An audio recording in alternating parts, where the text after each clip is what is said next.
अस्सलाम वालेकुम वरहमतुल्लाह। तो आज हमारा CTS का थर्ड टेस्ट था, हमारी टेस्ट सीरीज़ का थर्ड टेस्ट था। तो उस थर्ड टेस्ट में क्या क्या आया था, हमारे दो चैप्टर्स थे। जैसे लास्ट टाइम एटॉमिक स्ट्रक्चर था, केमिकल बॉन्डिंग था, तो इस टाइम दो चैप्टर्स थे, इलेक्ट्रोकेमिस्ट्री एंड काइनेटिक्स। अब हम उन्हीं क्वेश्चंस को डिस्कस करेंगे जो कल पेपर में आए थे, तो हम उन्हीं क्वेश्चंस को डिस्कस करेंगे।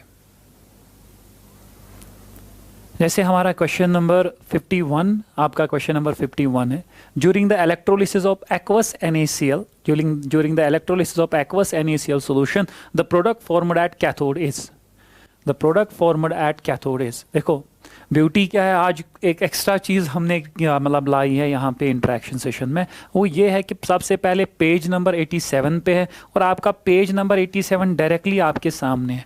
पेज नंबर 87 डायरेक्टली आपके सामने है, जहाँ पे इलेक्ट्रोलिसिस ऑफ एक्वस जैसे यहाँ पे लिखा है during the electrolysis of aqueous sodium chloride solution, directly लिखा है। तो क्या क्या लिखा है वो सब आप खुद भी पढ़ सकते हो, मैं यहाँ पे सॉल्व करूँगा। तो पेज नंबर 87 पे डायरेक्टली लिख के है, जैसे यहाँ पे लिखा है, शाबाश। यहाँ पे क्या बनता है, यहाँ पे बनता है कैथोड पे बनता है H2, therefore at the reaction at the cathode during electrolysis is this. तो H2 बनता है, द आंसर इज H2। लेकिन हम इसको थोड़ा सा एक्सप्लेन करेंगे, अपनी लैंग्वेज में एक्सप्लेन करेंगे। मैं तय की स्लाइड कर रहा हूँ प्लस शाबाश था सही कुंदान हो। अब देखेंगे इसको। एक्वस मेरे पास है, सबसे पहले मेरे पास फॉर एग्जांपल ये है पॉजिटिव इलेक्ट्रोड, ये है नेगेटिव इलेक्ट्रोड। इसको हम मानेंगे 2 मिनट के लिए पॉजिटिव, इसको हम मानेंगे नेगेटिव, शाबाश। तो यहाँ पे बीच में एक्वस NaCl है, तो एक्वस NaCl में एक तो Na positive and Cl negative है, और दूसरा इसमें एक्वस मतलब H positive and OH negative है। अब कैथोड की ओर जाना है। कैथोड की ओर जाने के लिए कंपटीशन है। कंपटीशन किससे? नेगेटिव इलेक्ट्रोड की ओर जाने के लिए कैथोड की ओर, ये कैथोड ये एनोड। कैथोड की ओर जाने के लिए मेरे पास कंपटीशन है between Na positive and H positive. Na positive and H positive के बीच में कंपटीशन है। अब Na पॉजिटिव जाएगा या H पॉजिटिव जाएगा, दोनों में से कौन सा जाएगा, कौन सा यहाँ सोल्यूशन में रहेगा, वो देखेंगे। वो मुझे पता चलता है SRP वैल्यू से। अगर आपको SRP वैल्यू नहीं पता तो यहाँ पे SRP वैल्यू NCERT ने दिया है। हाइड्रोजन का तो 0 होता है, रेफरेंस है, और सोडियम का स्टैंडर्ड रिडक्शन पोटेंशियल कितना होता है, -2.71। या तो आप डायरेक्टली, अगर आपको याद होगा, हम लिखते हैं PSBC MaZiNTL। अब अलग अलग लोगों को अलग अलग तरीका है याद करने का, H एंड CHAP। तो इसका मतलब क्या है, मैं क्लास में याद कराता हूँ, इसको भूल जाओ। क्लास में मैं बोलता हूँ कि हाइड्रोजन के बाद हाइड्रोजन का 0 पॉजिटिव ओनली इन चीज़ों का है, छाप, कार्बन कॉपर, ये mercury, gold, silver and platinum, इनका पॉजिटिव होता है। तो हाइड्रोजन का 0, तो इसका मतलब क्या है, ओनली मेटल्स में इनका हाइड्रोजन से ज़्यादा आता है। लेकिन यहाँ पे सोडियम है, तो सोडियम का SRP जो है, सोडियम का SRP कम है।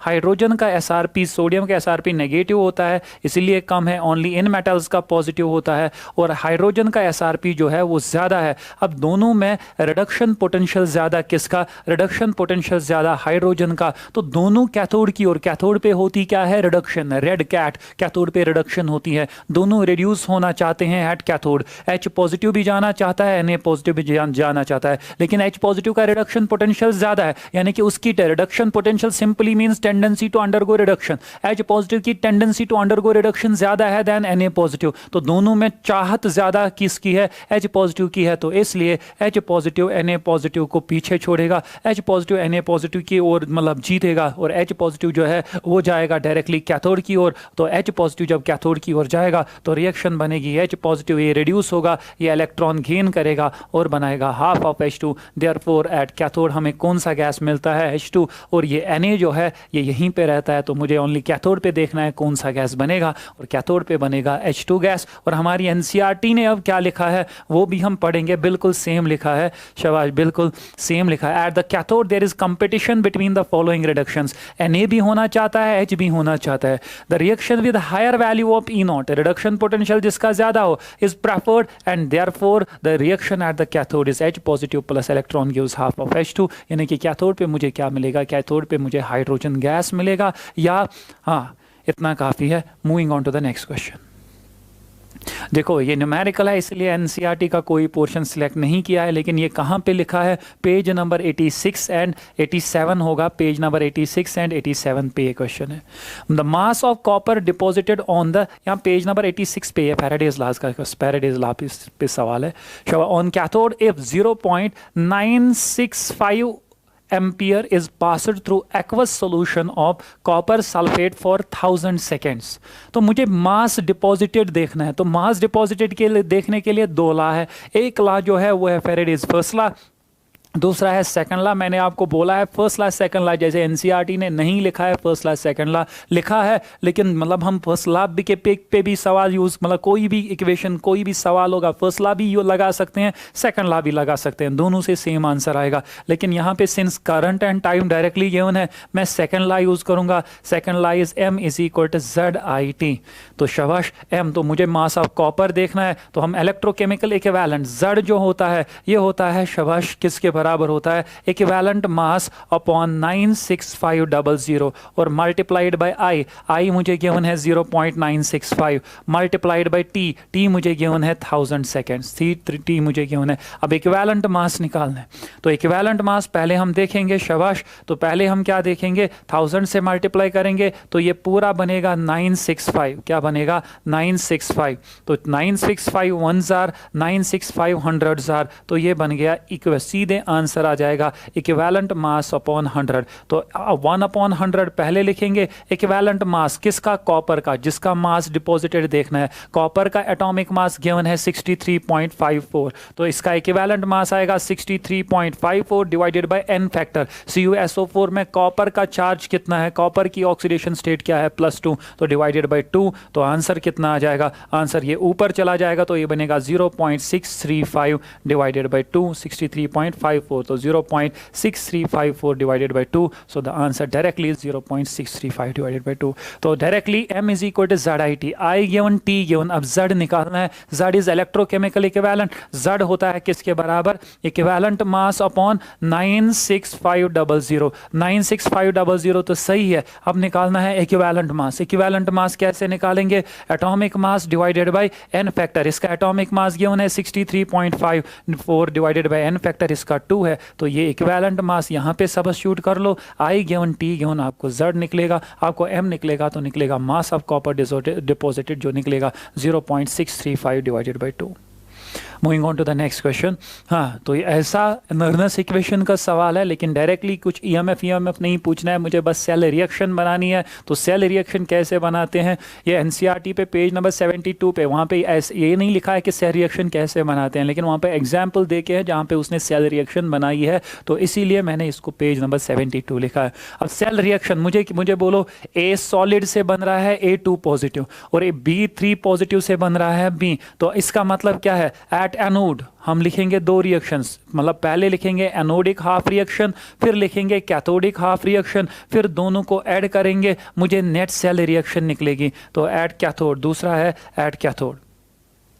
एट एनोड, एनोड पे होती है ऑक्सीडेशन, तो एनोड हम लेफ्ट साइड लिखते हैं, यानी कि A सॉलिड से बना है A2 पॉजिटिव, तो सीधे आएगा A से बना है A2 पॉजिटिव, और दोनों में शाबाश ये 2 इलेक्ट्रॉन देगा। क्यों, क्योंकि इसकी ऑक्सीडेशन स्टेट +2, इसकी oxidation state 0, change in oxidation state 2, at those electrons to the side having higher oxidation state, और हायर ऑक्सीडेशन स्टेट 2 पॉजिटिव है, तो इसका मतलब क्या है, यहाँ पे 2 इलेक्ट्रॉन आएंगे। एट कैथोड, कैथोड पे रिडक्शन होगी, B3 पॉजिटिव से B बन रहा है, तो B3 पॉजिटिव से क्या बन रहा है B, जब B3 पॉजिटिव से B बन रहा है तो इसका मतलब इसकी ऑक्सीडेशन स्टेट 0, इसकी ऑक्सीडेशन स्टेट 3, चेंज जो है चेंज है 3, at those 3 electrons to the side having higher oxidation state, higher oxidation state B3 positive का है। अब इसके 3 इलेक्ट्रॉन, इसके 2 इलेक्ट्रॉन, हम तब तक इसको ऐड नहीं कर पाते थे, अगर आपको याद होगा नर्नस इक्वेशन में जब नेट से रिएक्शन निकालनी होती थी तब तक हम इसको ऐड नहीं कर पाते थे जब तक दोनों में नंबर ऑफ इलेक्ट्रॉन सेम नहीं होंगे। अगर आपको नर्नस इक्वेशन नहीं पता भूल जाओ, रिडॉक्स में भी पढ़ते थे, बैलेंसिंग में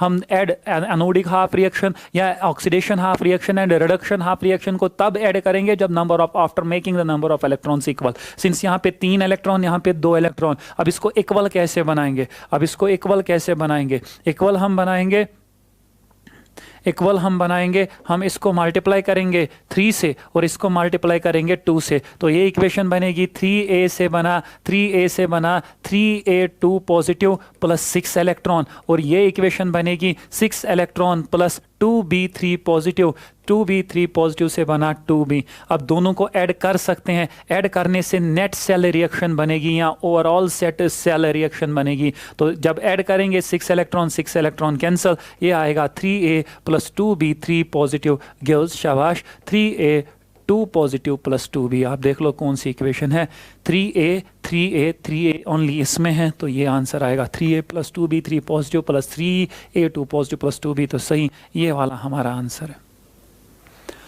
शाबाश। Moving on to the next one. देखो, select the correct statement regarding discharging of the lead storage battery. Lead storage battery पे सवाल आता है। ये lead storage battery directly page number 89 पे है, तो मैंने लिखा है ड्यूरिंग डिस्चार्जिंग। मैंने बस रिएक्शंस उठाई है यहाँ पे, ड्यू टू कम स्पेस पूरा पेज नहीं उठा पाया, लेकिन इतने से मेरा सवाल सॉल्व होगा।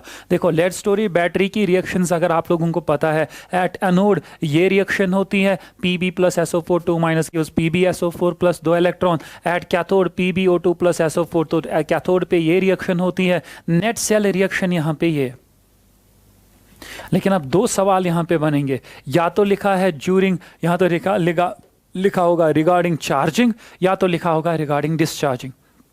तो डिस्चार्जिंग के टाइम सेम रिएक्शन होगी, यानी कि PbO2 से क्या बनेगा, PbSO4, तो reduction of PbO2 into PbSO4 इसका डायरेक्ट आंसर है। अगर चार्जिंग पूछेगा तो यहाँ पे लिखा है नीचे ऑन चार्जिंग द बैटरी, यहाँ पे नीचे लिखा है ऑन चार्जिंग द बैटरी, नीचे लिखा है on charging the battery reaction is reversed and PbSO4 on anode and cathode is converted into Pb and PbO2 respectively, यानी कि रिएक्शन को रिवर्स करेंगे, मुझे एनोड पे Pb मिलेगा और कैथोड पे क्या मिलेगा, PbO2। ये भी रिवर्स होगी तो Pb, ये भी रिवर्स होगी तो PbO2 मिलेगा। तो ये है ऑन चार्जिंग, लेकिन मुझे ऑन डिस्चार्जिंग, यानी कि मुझे वही नॉर्मल सवाल पूछा गया है, तो PbO2 से क्या बन रहा है, PbSO4, PbO2 से PbSO4 बन रहा है, ये इसका आंसर होगा। 54, 55। CH3COO C2, तो हाँ यहाँ पे देख लो डायरेक्टली दो ही एग्जाम्पल्स हम पढ़ते हैं सीडो फर्स्ट ऑर्डर की, दोनों NCERT ने मेंशन की है। एक है शाबाश acidic hydrolysis of ester, acidic hydrolysis of ester, ester plus water in presence of an acid gives carboxylic acid and alcohol, ये सीडो फर्स्ट ऑर्डर रिएक्शन है, तो सीधे बोला जाएगा, ये सीधे बोला गया है, ये कौन सी और रिएक्शन है, ये सीडो फर्स्ट ऑर्डर। यहाँ पे एक बात याद रखना, अगर अल्कलाइन हाइड्रोलिसिस ऑफ एस्टर आएगा वो सेकंड ऑर्डर रिएक्शन होती है, वो सीडो फर्स्ट ऑर्डर रिएक्शन नहीं होती है, वो बात याद रखना। तो इसका सीधे आंसर आएगा सीडो फर्स्ट ऑर्डर रिएक्शन।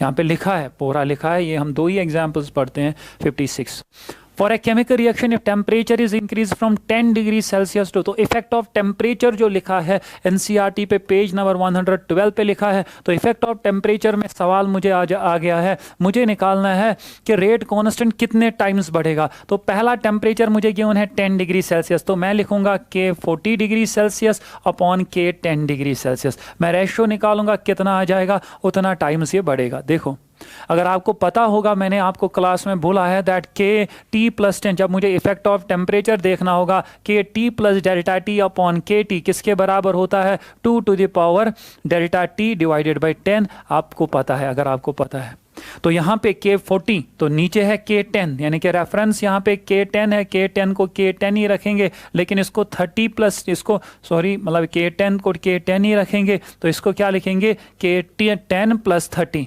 यहाँ पे delta T change in temperature 30 है, तभी तो 10 प्लस 30 आ जाएगा 40। तो इसका मतलब क्या आएगा, यहाँ तो सीधे, अगर आपको ये नहीं पता तो सीधे लिखेंगे 2 to the power delta T, मतलब इन दोनों का difference 40 minus 10 is 30 divided by 10, तो 0 0 cancel, 2 to the power 3 is 8। तो इसका आंसर सीधे आ जाएगा कि इट विल बिकम, यानी कि K40 पे निकलेगा 8 टाइम्स K10, यानी कि इसका मतलब क्या है, ये 8 टाइम्स बढ़ेगा। The answer is 8 times. Moving on to the next one. 56, 57 which are the following is incorrect statement. Incorrect statement कौन है, देखो यहाँ पे डायरेक्टली NCERT पेज नंबर 116 पे लिखा है, कैटलिस्ट का क्वेश्चन है। देखो, catalyst reduces the activation energy हाँ सही है कि एक्टिवेशन एनर्जी को कम करता है। Lower the value of activation energy faster is the reaction, हाँ ये भी पढ़ा है कि जितना एक्टिवेशन एनर्जी कम होगी उतनी रिएक्शन, हमने पढ़ा है एक ग्राफ पढ़ा है कि रिएक्टेंट जब हम पोटेंशियल एनर्जी, अगर ये एक्सोथर्मिक है या एंडोथर्मिक है, बाद में देखेंगे रिएक्टेंट से प्रोडक्ट, ये एक्सोथर्मिक का ग्राफ है, ये potential energy versus reaction coordinate जब हम ग्राफ बनाते हैं तो पॉजिटिव कैटलिस्ट क्या करता है, वो एक्टिवेशन एनर्जी कम करता है, और एक्टिवेशन एनर्जी कम करने से रेट ऑफ फॉरवर्ड डायरेक्शन भी बढ़ जाती है, रेट ऑफ बैकवर्ड डायरेक्शन भी बढ़ जाती है, दोनों इक्वल मैग्नीट्यूड में बढ़ते हैं। तो यहाँ पे बस इतना लिखा है, जितना एक्टिवेशन एनर्जी कम उतनी रिएक्शन फास्ट होगी। हाँ सही है।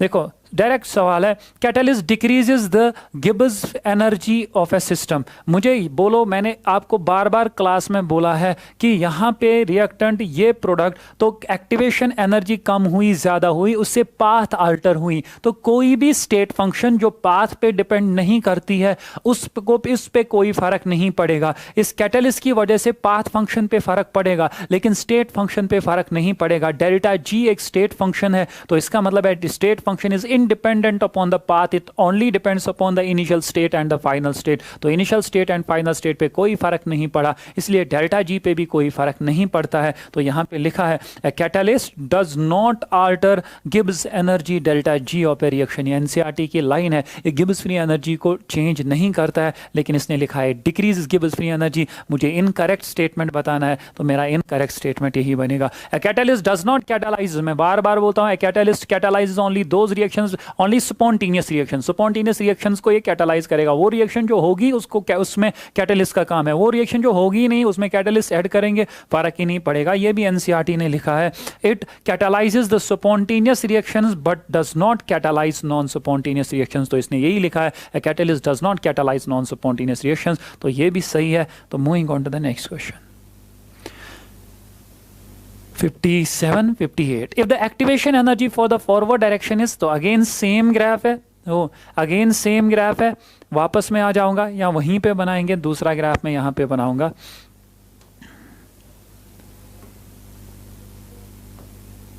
शाबाश, ये है ये है एनर्जी, ये है रिएक्शन कोऑर्डिनेट। तो जब हम ग्राफ बनाएंगे तो ग्राफ ऐसे आगे आएगा। फॉर एग्जांपल ग्राफ ऐसे आ जाएगा, activation energy for the forward direction is 80 and for the reverse direction and activation energy for the backward direction is 120। तो 120 इसका मतलब क्या है, बैकवर्ड डायरेक्शन में एक्टिवेशन एनर्जी ज़्यादा है, तो थोड़ा सा नीचे बनाएंगे।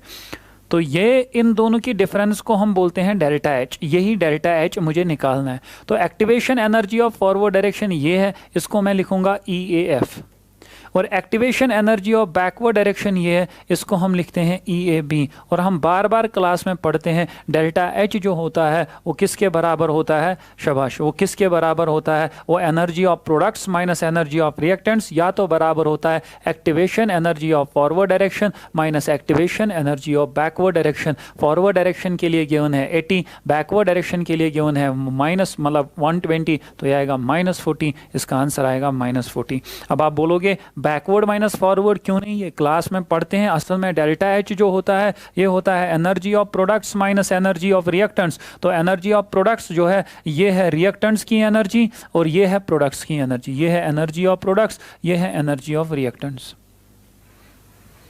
और यहाँ से यहाँ तक जो टोटल एनर्जी होती है उसको हम बोलते हैं थ्रेशोल्ड एनर्जी। तो वहाँ से हमें निकलता है कि थ्रेशोल्ड एनर्जी जो होती है, एक तो वो होती है activation energy of forward direction, ये है यहाँ से यहाँ तक है थ्रेशोल्ड एनर्जी, और ये है एनर्जी ऑफ रिएक्टेंट्स।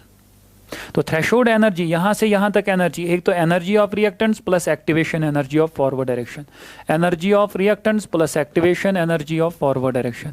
और यही थ्रेशोल्ड एनर्जी अगर हम बैक साइड देखेंगे, energy of products plus activation energy of backward direction, यहाँ से यहाँ तक ये प्लस ये सारा, इसको भी हम बोलेंगे activation energy of products plus activation energy of backward direction. अब दोनों बराबर है, ये भी थ्रेशोल्ड ये भी थ्रेशोल्ड, तो products plus activation energy of backward होता है बराबर reactants plus activation energy of forward. तो रिएक्टेंट्स इस साइड लाएंगे, इसको इस साइड लेंगे, तो इक्वेशन क्या बनेगी, energy of products minus energy of reactants किसके बराबर आएगा, activation energy of forward direction minus activation energy of backward direction. तो इसको हम डेल्टा एच बोलते हैं। तो डेल्टा एच की फॉर्मूला आती है activation energy of forward minus activation energy of backward. मैंने प्रूव भी किया, लेकिन अगर आप डायरेक्टली याद रखोगे फॉरवर्ड माइनस बैकवर्ड तो 80 minus 120 minus 40 answer 58 and 59. Standard electrode potential for this couple is itna and for this couple is itna. These two couples in their standard states are connected to make a cell. तो दो couples यानी कि दो शाबाश half sales में connect कर रहा हूँ, दो इलेक्ट्रोड्स में कनेक्ट कर रहा हूँ। एक ये इसका एक का रिडक्शन पोटेंशियल ये, क्योंकि इसका +3 प्लस ये 3 +3 to 3 +3 to 0 +3 to 0 जो है इसको हम बोलेंगे decrease in oxidation state, that is reduction. +3 to 2 +3 to 2 again decrease in oxidation state, that is again reduction. तो इसका मतलब है ये भी SRP गिवन है, ये भी SRP गिवन है, ये देखना जरूरी है। अब जब हम दोनों को सेल बनाएंगे तो मुझे पता है E cathode minus E anode, या अगर मुझे E नॉट गिवन है तो स्टैंडर्ड गिवन है तो E नॉट सेल किसके बराबर होगा, E not cathode minus E not anode. अब कैथोड एंड एनोड को करेंगे आइडेंटिफाई, तो मुझे पता है हम पढ़ते हैं लोन, LOAN लोन, यानी कि एनोड का शाबाश एनोड का लोअर SRP होता है, कैथोड का हायर। यहाँ तो आप ऐसे भी लिखते थे अगर आपको याद होगा, E not of higher SRP, E not of higher SRP minus E not of lower SRP, E of lower SRP यानी कि मतलब जिसका हायर माइनस लोअर। तो आप दोनों में हायर कौन है 0.77 माइनस लोअर कौन है माइनस 0.74, तो ये आएगा 0.77 प्लस 0.74, तो 7 + 4 = 11, 7 7 14 + 1 = 15, तो ये आएगा 1.51। इसका आंसर आएगा सीधे 1.4। तो सीधे सवाल आया था कैथोड माइनस एनोड, कैथोड मतलब हायर, एनोड मतलब लोअर, तो higher minus lower. If the specific conductance of इतना molar HNO3 is इतना, specific conductance मतलब conductivity K given है 15 × 10⁻⁻² cm inverse, then it's molar, मुझे लैम्डा m निकालना है।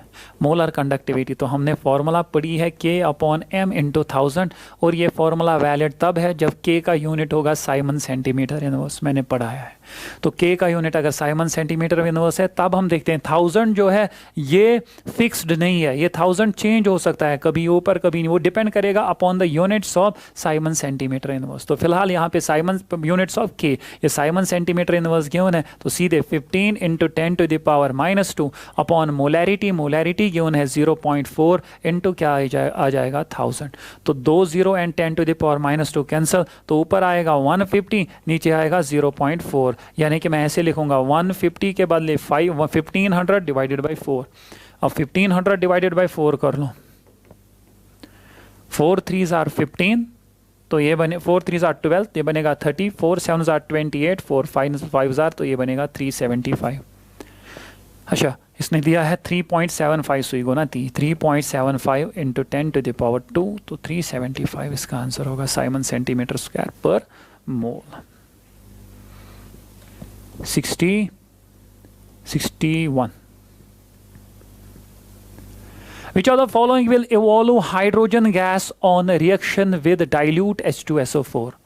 On reaction with dilute acids कौन हाइड्रोजन गैस लिबरेट करेगा, कौन हाइड्रोजन को डिस्प्लेस करेगा, वो जिसका SRP metal of lower SRP displace मतलब हाइड्रोजन फ्रॉम इट्स सॉल्यूशन। तो हाइड्रोजन को कौन डिस्प्लेस करेगा, वो जिसका SRP हाइड्रोजन से कम, हाइड्रोजन का तो SRP होता है 0, तो 0 से कम किसका होगा, यानी कि नेगेटिव किसका होता है। मैंने अभी इससे पहले भी बोला हम ओनली पॉजिटिव वाले याद रखेंगे, इससे भी मेरा काम हो जाएगा। पॉजिटिव वाले हैं CHAAP copper mercury gold silver and platinum, तो यहाँ पे इनको छोड़ के फिर हाइड्रोजन इनको छोड़ के अगर कोई और ऑप्शन है उसका नेगेटिव होगा, और नेगेटिव वाला हाइड्रोजन को डिस्प्लेस करके हाइड्रोजन गैस देगा। तो मेरे पास गोल्ड है नहीं होगा, सिल्वर है नहीं होगा क्योंकि ये छाप में आते हैं, कॉपर है नहीं होगा, तो बचा ओनली मैग्नीशियम, तो answer will be magnesium. 61 62 the rate constant for the reaction this is इतना, if the rate of the reaction is इतना, calculate the concentration। देखो concentration निकालनी है मुझे, गिवन है रेट, रेट और कंसंट्रेशन में रिलेशन क्या है, हम रेट ला यूज करेंगे, rate is equal to K into concentration of reactants to the power n to the power n, where n is the order। अब रेट मुझे given है कितना, 7.5 इंटू 10 टू द पावर -3। के भी given है, के rate constant भी given है कितना, 2.5 इंटू 10 टू द पावर -3, ये भी गिवन है, into concentration of reactant, reactant है NH4NO2, तो ये जो है ये रिएक्टेंट है, इसकी कंसंट्रेशन निकालनी है। इसकी कंसंट्रेशन तब निकलेगी जब मुझे इस n का वैल्यू पता होगा। अब पावर क्या रखेंगे, मुझे सीधे इसका यूनिट, रेट कांस्टेंट का यूनिट गिवन है सेकंड इनवर्स। सेकंड इनवर्स तब होता है जब ऑर्डर क्या होता है 1, तो इसका मतलब है यहाँ पे n है 1, या हम डायरेक्टली याद रखते हैं यूनिट होता है mole 1 - n litre n-1 second inverse. और इसका मतलब क्या है, सेकंड इनवर्स ओनली तब होगा जब हम इस इक्वेशन में n का वैल्यू पुट करेंगे 1, यानी कि फर्स्ट ऑर्डर के लिए यूनिट होता है सेकंड इनवर्स। तो इसका मतलब है यहाँ पे अब constant 10 to the power -3 10 to the power -3 cancel, तो कंसंट्रेशन ऑफ NH4NO2 निकालना है, वो सीधे आएगा 7.5 upon 2.5, 25 1s 25 3s, the answer is 3। तो इसका आंसर सीधे आएगा 3। यहाँ पे बस ये देखना है कि पावर क्या रखेंगे, वो यूनिट से पता चला कि पावर 1 रखना है। 62 63 the overall order of A reaction which has a rate expression, इतना ओवरऑल ऑर्डर, ये तो सिंपल सवाल है। ऑर्डर ऑफ द रिएक्शन होता है sum of the powers of the concentration terms in the rate equation, तो दोनों को ऐड करेंगे, ये सीधे आएगा, यू गो ओड यू गो आख, आख प्लस ओड गो डॉट 1.5, ये इसका आंसर होगा। Moving on to the next one.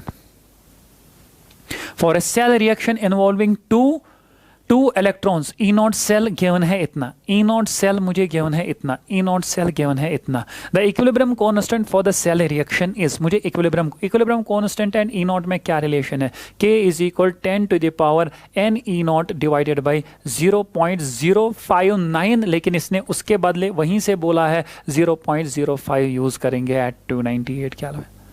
यहाँ पे ऐसे भी बोल सकते हो, अगर आपको इक्वेशन पता नहीं है, एनसीईआरटी ने नहीं लिखी है, इतना तो पता है, डेल्टा जी इज इक्वल शाबाश -2.303 RT log K, तो डेल्टा जी नॉट के बदले लिखेंगे -NF ई नॉट, तो माइनस एंड माइनस कैंसल, तो यहाँ पे log K किसके बराबर आएगा, log K आएगा बराबर शाबाश NF E not divided by 2.303, तो K किसके बराबर आएगा, इसकी बेस 10, ये जाएगा इधर, ये चला जाएगा पावर में, तो K आएगा 10 to the power NF E not divided by 2.303। असली एक्सप्रेशन यही है, लेकिन एट 25 डिग्री सेल्सियस हम लोग पढ़ते हैं जो 2.303 और क्या आ जाएगा, RT भी आ जाएगा, और RT भी आ जाएगा, जो 2.303 RT अपॉन F है उसका वैल्यू हम लेते हैं 0.059, लेकिन इसने बोला है इसका वैल्यू आप लोगे क्या 0.05, तो वही मैंने लिखा 10 अपॉन, ऊपर रखा n ई नॉट, नीचे रखा 2.303 RT डिवाइडेड बाई F, और इस F को नीचे ये ऊपर चला जाएगा, वापस NF ई नॉट बनेगा, तो इसके बदले लिखा है 0.05, वही मैंने लिखा 10 to the power n E not divided by 0.059। यहाँ आप डायरेक्टली याद रखोगे K का वैल्यू होता है 10 to the power n E not divided by 0.059, शाबाश 0.0, इससे इक्विलिब्रियम, लेकिन एट 25 डिग्री सेल्सियस ओनली, अगर 25 डिग्री सेल्सियस नहीं है तो ये वाली इक्वेशन वैलिड है। अब डायरेक्टली K का वैल्यू किसके बराबर आएगा, 10 to the power n involving 2 electrons, तो n is 2, E not given है कितना 0.5 अपॉन 0.05, तो this ones are, this tens are, 2 into 10 is 20, तो 10 टू द पावर 20 आंसर, इसका आंसर आएगा 10 टू द पावर 20। 64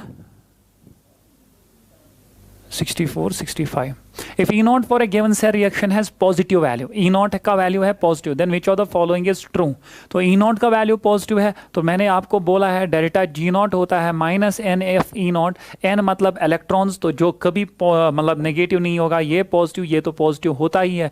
अब डेल्टा G नॉट तब negative होगा जब E नॉट अगर पॉजिटिव है, तो negative positive delta G not जो निकलेगा, डेल्टा G नॉट निकलेगा नेगेटिव, तो delta G naught less than 0, delta G naught less than 0, दो ऑप्शन है, क्योंकि अगर ये पॉजिटिव निकला इसको जरूरी नेगेटिव होना पड़ेगा, डेल्टा जी नॉट निकला। अब इक्विलिब्रियम कांस्टेंट, इक्विलिब्रियम कांस्टेंट। तो अगेन शाबाश, डेल्टा जी नॉट होता है बराबर माइनस आर टी, या माइनस मैं ऐसे लिखूंगा 2.303 आर टी लॉग के। तो यहाँ पे अगर आप लॉग के देखोगे वो किसके बराबर आएगा, delta G naught upon minus delta G naught upon 2.303 R T. अगर आप के देखोगे इसकी बेस 10 ये जाएगा यहाँ, ये चला जाएगा पावर में, तो के किसके बराबर आएगा, के आएगा बराबर 10 to the power minus delta G naught upon 2 to the power 2.303 R T. अभी भी सेम सवाल है, बस उसमें एक एक्स्ट्रा चीज़ है, डेल्टा जी नॉट के बदले क्या था, minus n F E naught, बाकी वो सारा कुछ क्या था, वो बाकी वो सारा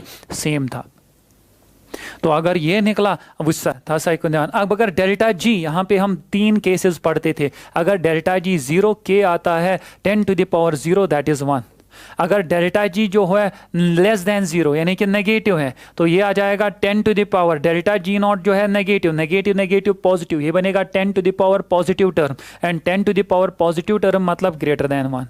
और अगर डेल्टा जी नॉट जो है ग्रेटर देन 0 है तो ये आ जाएगा positive, delta G naught positive, negative positive बनेगा क्या, नेगेटिव पॉजिटिव बनेगा, negative 10 to the power negative is less than 1। तो यहाँ पे मुझे बोलो अगर ई नॉट पॉजिटिव तो डेल्टा जी नॉट क्या निकला, नेगेटिव, और इक्विलिब्रियम जब डेल्टा जी नॉट नेगेटिव तो इक्विलिब्रियम कांस्टेंट क्या निकलता है, लेस देन 1। तो delta G naught less than 0, delta G naught less then, equilibrium constant निकलता है greater than 1, delta G naught less than 0 और इक्विलिब्रियम कांस्टेंट निकलता है ग्रेटर देन 1। इसका आंसर आएगा option C.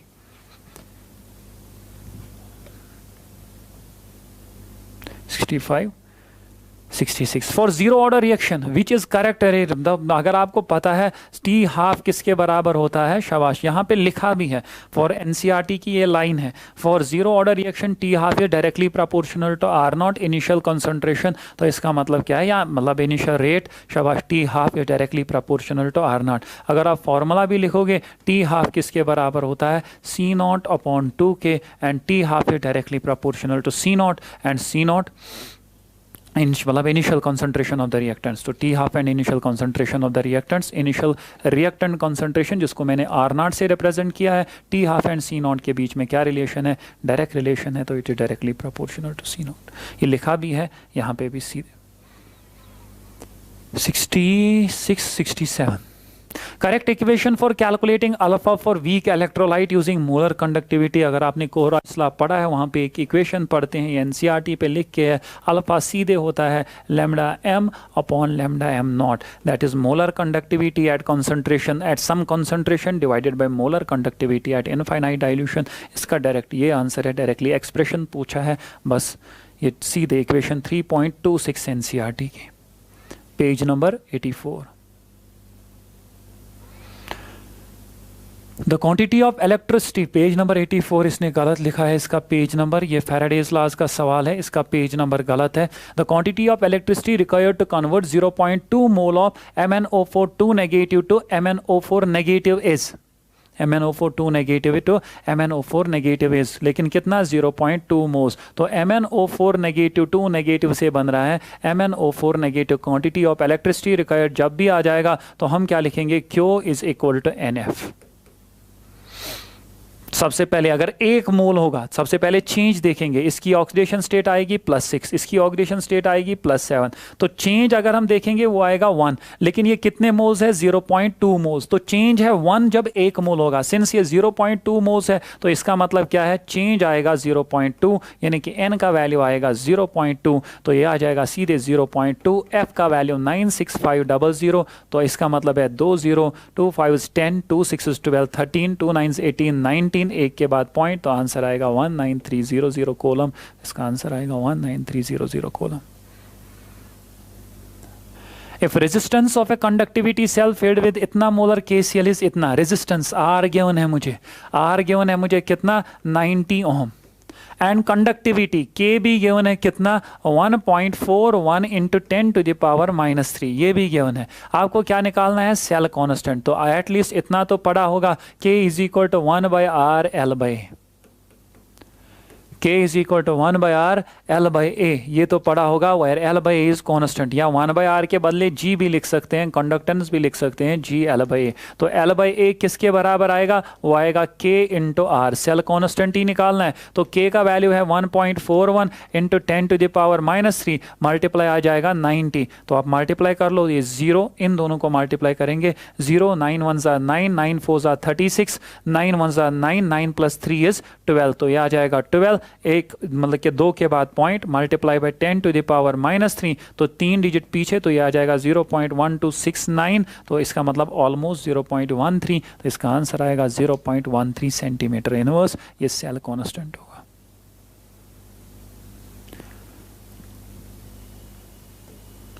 The number of Faradays required to produce 2.7 gram aluminium from molten air. Number of Faradays, तो मुझे F निकालना है, तो again Q is equal to NF use करेंगे, शाबाश, again Q is equal to NF use करेंगे, Q is equal NF use करेंगे again, लेकिन इस टाइम मुझे F नंबर ऑफ फैराडेज निकालना है, मतलब F या N जो भी है, मतलब Q चार्ज निकालना है, तो Q is equal to NF ही यूज करेंगे।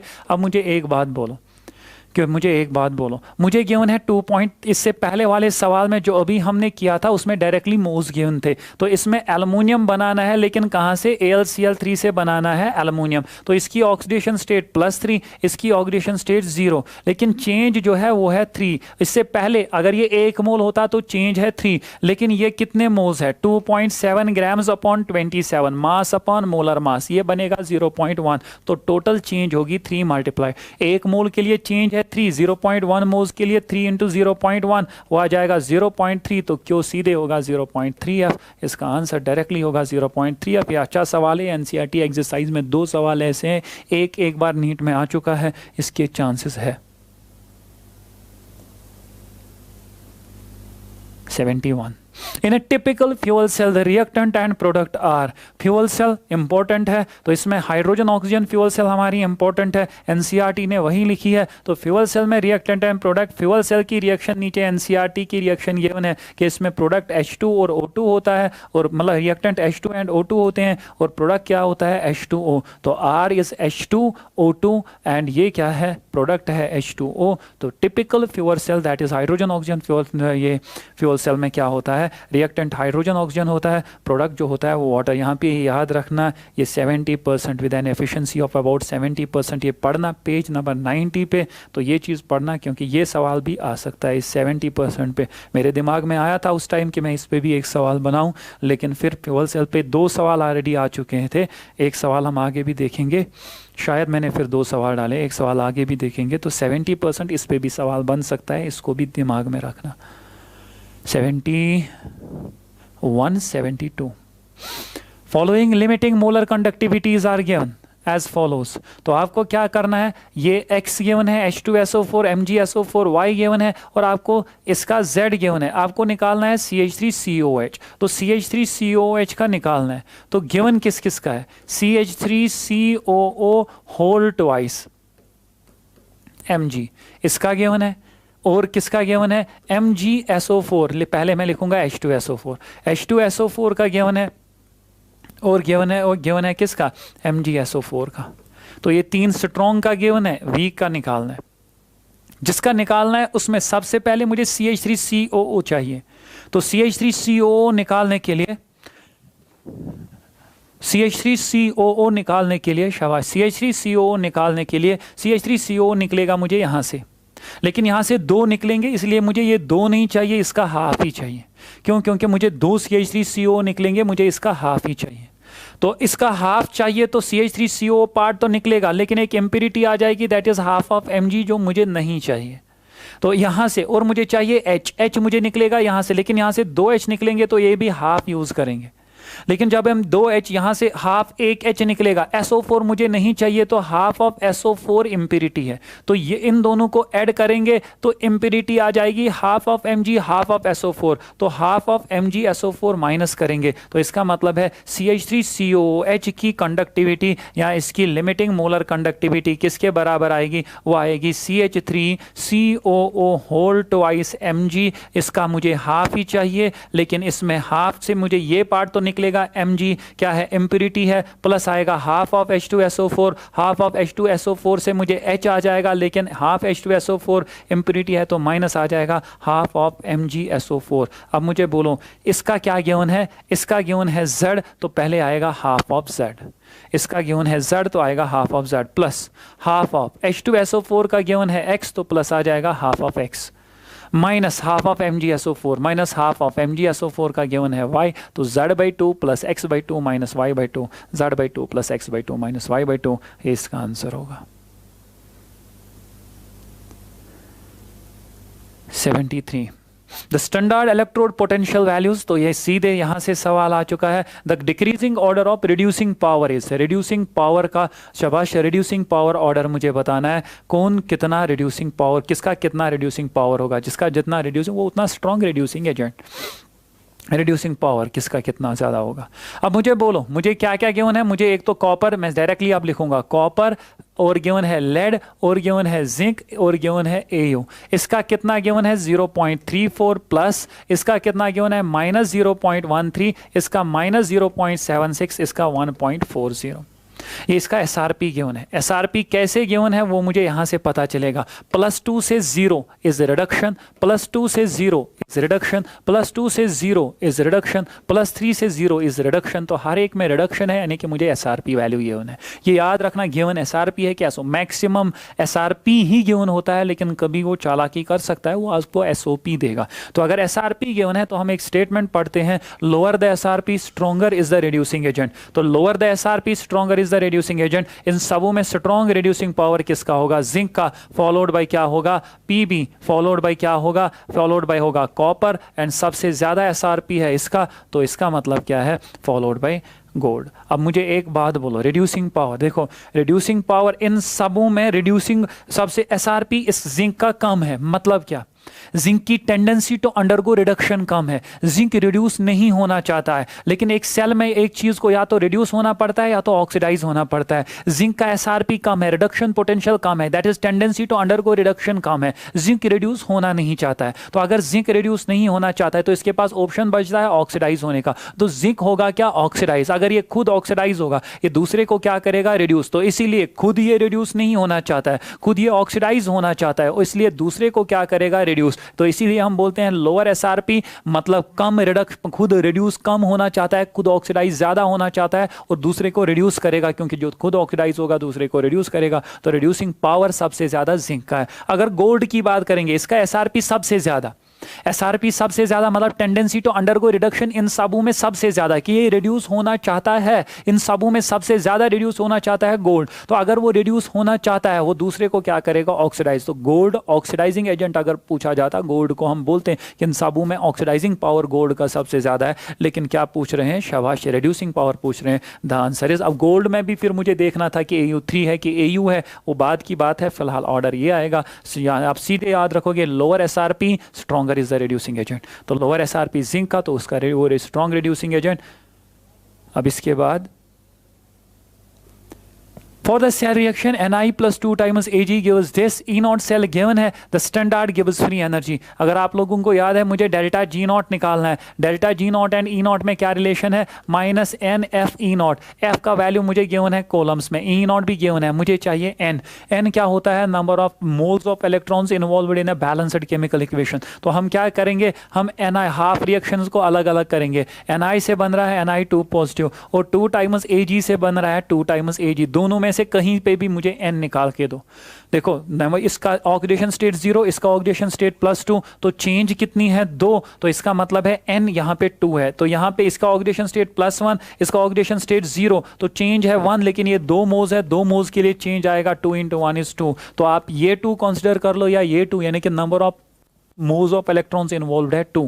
तो निकल ने 2 मोल इलेक्ट्रॉन लॉस किए हैं, इस Ag ने 2 मोल इलेक्ट्रॉन गेन किए, तो involved number of moles of electrons is 2। तो ये आ जाएगा -2 इंटू F का वैल्यू आ जाएगा 96500 इंटू E0 गिवन है 1.05। आप इसको सॉल्व करोगे, थोड़ा सा सॉल्व करने की कोशिश करेंगे, तो मैं डायरेक्टली लिखूंगा ये कितना आ जाएगा 0 0, या सीधे 96500 इंटू 1.05, तो ये आ जाएगा 00, ये 1.05 लिखेंगे 105, उससे 2 0 ख़त्म, तो 2 5 are 10, 2 6 are 12, 13, 2 9 are 18, plus 1 is 19, तो माइनस 1390 इंटू 105, तो 1390 इंटू 105, तो माइनस तो आएगा ही, और आंसर आ जाएगा, शाबाश, मल्टीप्लाई कर लो 1390 इंटू 105, तो 0 5 3 are 15, 5 9 are 45, 46, 5 1 are 5 9, तो ये आ जाएगा 0 0 0 एंड 0, ये आ जाएगा 0,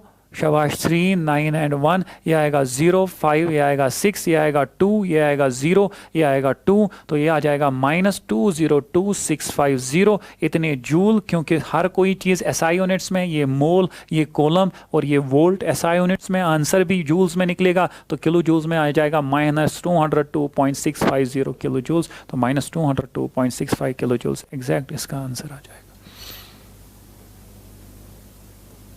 74-75 which of the following is used for the galvanization of iron? NCERT page number 91, ये तो लेकिन छोटे बच्चों को भी पता है, 8th में भी पढ़ते हैं, इसका आंसर सीधे आ जाएगा जिंक, NCERT पे भी लिखा है।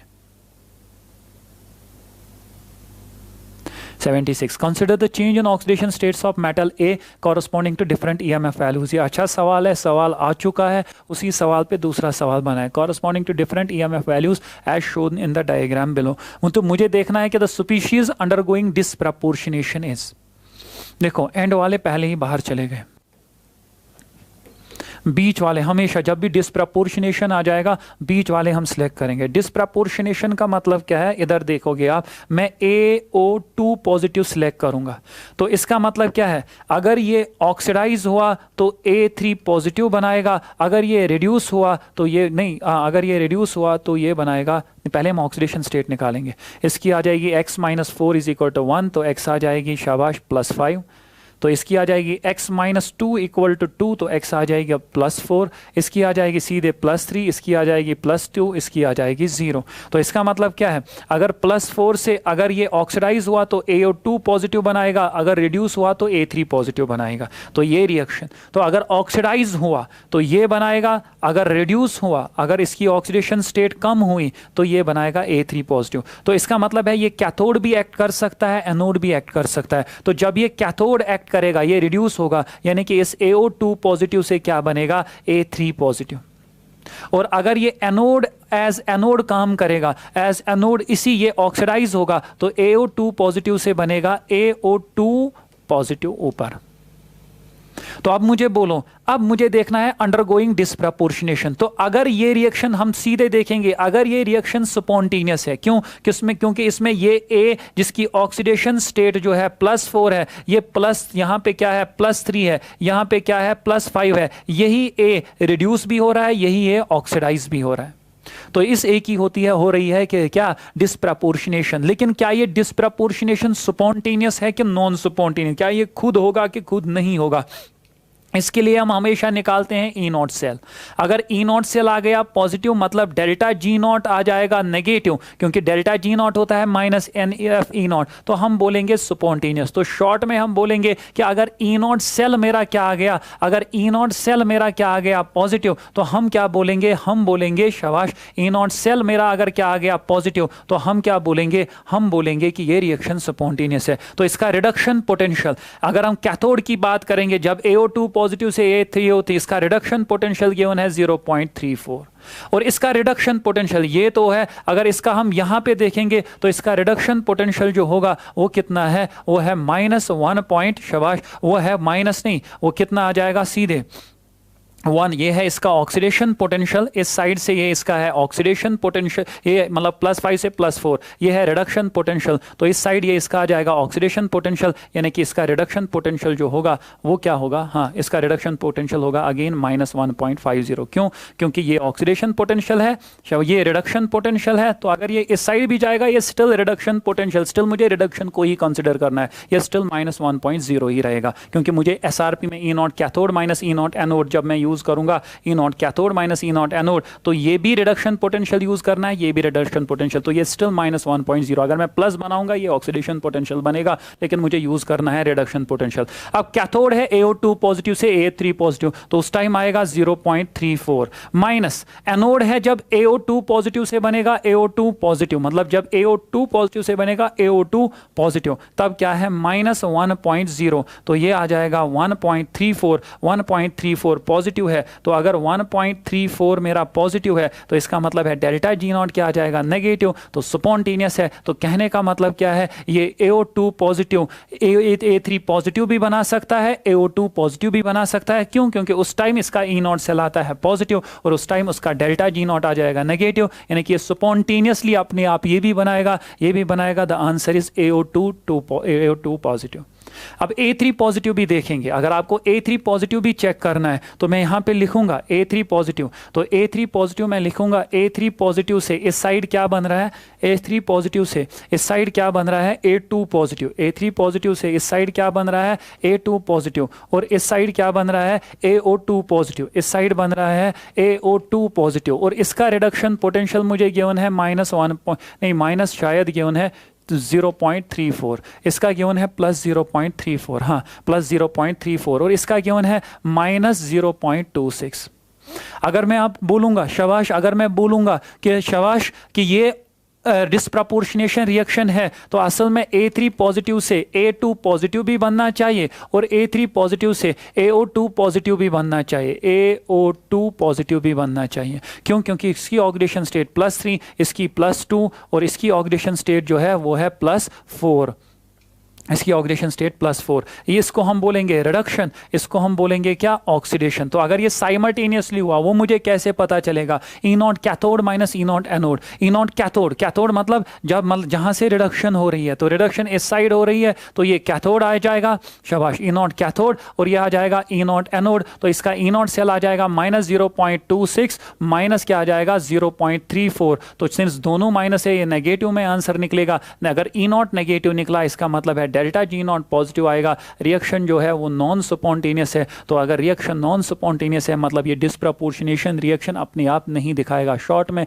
इन क्वेश्चंस में सवाल जब आएगा कि क्या ये डिस्प्रपोर्शनेशन दिखाएगा या नहीं दिखाएगा, हम सीधे करेंगे E not cathode minus E not anode. Short में ये कैथोड, क्योंकि इस साइड रिडक्शन हो रही है, इस साइड ऑक्सीडेशन हो रही है, तो ये एनोड, तो कैथोड माइनस एनोड 0.34 -1, तो वो आ जाएगा -1, वो आएगा 1.34 पॉजिटिव, तो इसका ई नॉट सेल पॉजिटिव निकल रहा है, डेल्टा जी निकलेगा नेगेटिव। इसका देखो -0.26 इज कैथोड, -0.34, तो सिंस दोनों नेगेटिव है तो ये नेगेटिव आ जाएगा, ई नॉट सेल नेगेटिव, तो इसका मतलब है डेल्टा जी नॉट पॉजिटिव आएगा, नॉन स्पॉन्टेनियस। यहां पे कैथोड आ जाएगा -1.13, माइनस एनोड आ जाएगा प्लस, ये बनेगा -0.26, तो ये बनेगा -1.13 प्लस 0.26। सिंस एक नेगेटिव दूसरा पॉजिटिव, साइन हमेशा बड़े का रहता है, बड़ा यहां पे नेगेटिव, यानी कि ई नॉट अभी भी नेगेटिव निकला, डेल्टा जी नॉट पॉजिटिव निकलेगा। ये क्या है, ये नॉन स्पॉन्टेनियस। ये अच्छा सवाल है, इस सवाल को फिर एक बार देखना। स्टेटमेंट ये है 76, ये है 77। Molar conductivity increases slowly on dilution for strong electrolyte. Page number 80 and 81, ये है पेज नंबर 80 का पार्ट, ये है 81। स्टेटमेंट पेज नंबर 81 से डायरेक्टली है। Molar conductivity increases with decrease in concentration. Concentration, decrease in concentration को ही हम क्या बोलते हैं, डिक्रीज इन कंसंट्रेशन को मतलब ही है क्या, डाइल्यूशन। अगर कंसंट्रेशन कम हो गई मतलब डाइल्यूशन बढ़ गया, वही मुझे बोल रहा है। It increases slowly on dilution for strong, slowly. Weak electrolyte की इंक्रीजेस, वीक इलेक्ट्रोलाइट की इंक्रीजेस शार्पली। क्यों? क्योंकि स्ट्रॉन्ग इलेक्ट्रोलाइट में अगर आपको याद होगा, स्ट्रॉन्ग इलेक्ट्रोलाइट जब हम डालते हैं वो यूं ही डालते हैं पूरा डिसोसिएट होता है, लेकिन डाइल्यूशन से मोबिलिटी ऑफ द आयंस बढ़ जाती है। तो मोबिलिटी वाहिद एक रीजन है, ओनली एक रीजन है जो मुझे बोलता है कि इसकी कंडक्टिविटी, मोलर कंडक्टिविटी बढ़ेगी। लेकिन वीक इलेक्ट्रोलाइट में जब हमने डाला, एक तो मोबिलिटी भी बढ़ेगी, जब हमने वीक इलेक्ट्रोलाइट डाला ऊपर से डाइल्यूशन किया, एक तो मोबिलिटी बढ़ेगी, दूसरा मोबिलिटी के साथ साथ डिसोसिएशन भी बढ़ेगा। ओसवाल्ड डाइल्यूशन ला वीक इलेक्ट्रोलाइट्स के लिए वैलिड है, यानी कि जितना जितना ज्यादा डाइल्यूशन करेंगे उतना डिसोसिएशन बढ़ेगी, डिसोसिएशन बढ़ेगी, नंबर ऑफ आयंस बढ़े, नंबर ऑफ आयंस मतलब चार्ज कैरियर्स बढ़े, तो मतलब क्या, कंडक्टिविटी यानी कि मोलर कंडक्टिविटी जो है वो बढ़ जाएगी। दो रीजन है, एक है नंबर ऑफ आयंस बढ़ जाते हैं वीक इलेक्ट्रोलाइट में, दूसरा मोबिलिटी तो बढ़ती ही बढ़ती है। तो इसलिए वीक का इंक्रीज ज्यादा होता है as compare to increase in the molar conductivity is sharp for a weak electrolyte and slow for a strong electrolyte. ये हम क्लास में पढ़ते हैं। जो रीजन क्या है यहां पे लिखा है, हम पढ़ते भी है, this is because the total volume V of the solution containing 1 mole of electrolyte also increases. जब आप डाइल्यूशन करोगे तो डाइल्यूशन से वॉल्यूम जो है वॉल्यूम बढ़ेगा, तो वॉल्यूम बढ़ने की वजह से क्या होगा, शाबाश, वॉल्यूम बढ़ने की वजह से क्या होगा, मोबिलिटी बढ़ती है, मोबिलिटी बढ़ने की वजह से कंडक्टिविटी बढ़ती है। ये हमने पढ़ा है। Second is conductivity, this is molar conductivity. ये स्टेटमेंट सही है, बिल्कुल सही है। यहां पे लिखा है ऑन डाइल्यूशन, यहां पे लिखा है डिक्रीज इन कंसंट्रेशन, दोनों का एक ही मतलब है। कंडक्टिविटी डिक्रीजेस ऑन डाइल्यूशन, अगर हम डाइल्यूशन करेंगे कंडक्टिविटी कम होती है, ये पॉइंट भी सही है। The both conductivity and molar conductivity change with concentration of the electrolyte. Conductivity always decreases, conductivity always decreases with decrease in concentration. Decrease in concentration मतलब increase in dilution, both for weak as well as strong electrolytes. ये statement भी बना सकता है examiner के, मतलब क्या ये सही है, which of the following is correct या incorrect. Conductivity decreases with decrease in concentration for both weak electrolyte and strong electrolyte, ये सही है। यानी कि conductivity on dilution that is with decrease in concentration decrease होती है। अब सवाल है सर क्यों डिक्रीज होती है, क्योंकि कंडक्टिविटी को जब हम डिफाइन करते हैं हम बोलते हैं कंडक्टेंस पर यूनिट वॉल्यूम।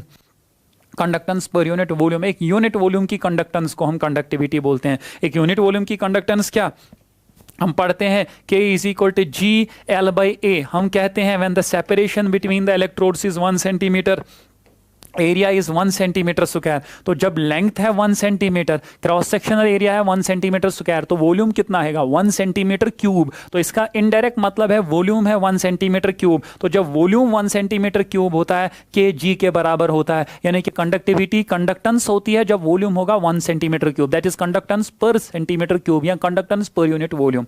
तो एक यूनिट वॉल्यूम में कंडक्टेंस जो होती है उसको कंडक्टिविटी बोलते हैं। अब अगर हम डाइल्यूशन करेंगे, डाइल्यूशन करने से क्या होता है, डाइल्यूशन करने से शाबाश आयंस दूर दूर जाएंगे, डाइल्यूशन करने से the separation between the ions will increase. लेकिन एक यूनिट वॉल्यूम में, अगर एक यूनिट वॉल्यूम में पहले शाबाश एक यूनिट वॉल्यूम में पहले थे फॉर एग्जांपल 4 आयंस, एक यहाँ 5 आयंस। अब मैं डाइल्यूशन करूंगा, क्या ये 5 आयंस एक उसी यूनिट वॉल्यूम में रहेंगे? अब तो ये दूर जाएंगे। अब उसी यूनिट वॉल्यूम में ये तो दूर जा गया होगा, दूर गया होगा। अब उसी यूनिट वॉल्यूम में 5 के बजाय ओनली 3 रहेंगे। तो पहले एक यूनिट वॉल्यूम में 5 आयंस थे, अब उसी यूनिट वॉल्यूम में 3 आयंस है, यानी कि पहले चार्ज कैरियर्स ज्यादा थे, अब चार्ज कैरियर्स कम हुए। अगर चार्ज कैरियर्स कम हुए तो कंडक्टेंस बढ़ेगी कि कम होगी? कम होगी। तो कंडक्टिविटी याद रखना, the only term that decreases with dilution here is conductivity dilution के साथ बाकी मोलर कंडक्टिविटी बढ़ जाती है, इक्विवेलेंट कंडक्टिविटी बढ़ जाती है, मोलर कंडक्टिविटी बढ़ जाती है, इक्विवेलेंट कंडक्टिविटी बढ़ जाती है, और शवश और मतलब कंडक्टेंस बढ़ जाती है विद डाइल्यूशन। लेकिन conductivity that is conductance per unit volume, क्यों? क्योंकि डाइल्यूशन करेंगे number of ions per unit volume decrease. तो आप ऐसे भी बोल सकते हो मोलर कंडक्टिविटी का, मोलर कंडक्टिविटी की फॉर्मूला है K/m × 1000 को भूल जाओ, K/m के बदले n/v, तो यह आएगा K × v/n, यानी कि जितना वॉल्यूम ज्यादा उतनी मोलर कंडक्टिविटी ज्यादा। तो वही मैं बोल सकता हूं कि अगर डाइल्यूशन करेंगे वॉल्यूम बढ़ेगा, वॉल्यूम बढ़ने से मोलर कंडक्टिविटी बढ़ेगी। तो यहां पे दोनों स्टेटमेंट सही है। So both statement 1 is and statement 2 are correct. ये अच्छा सवाल है, इसको फिर एक बार देख लेना, एनसीईआरटी पेज नंबर 80 एंड 81 पे।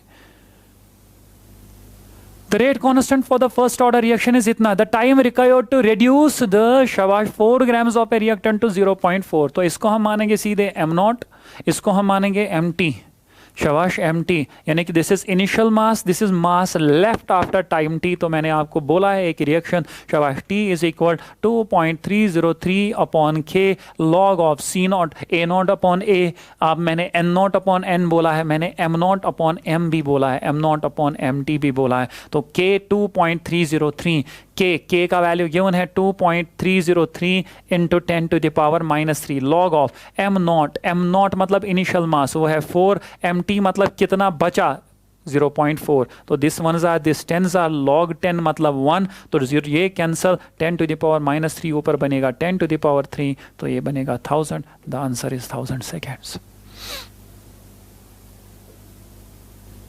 78, 79.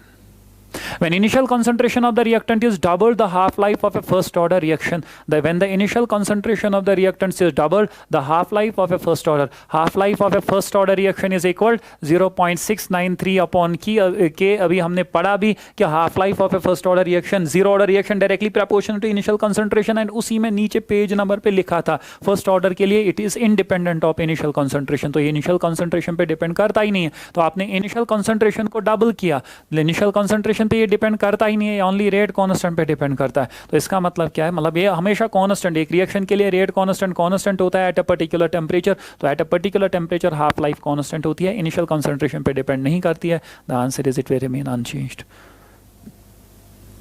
Mechanism of the hypothetical reaction, this is given below.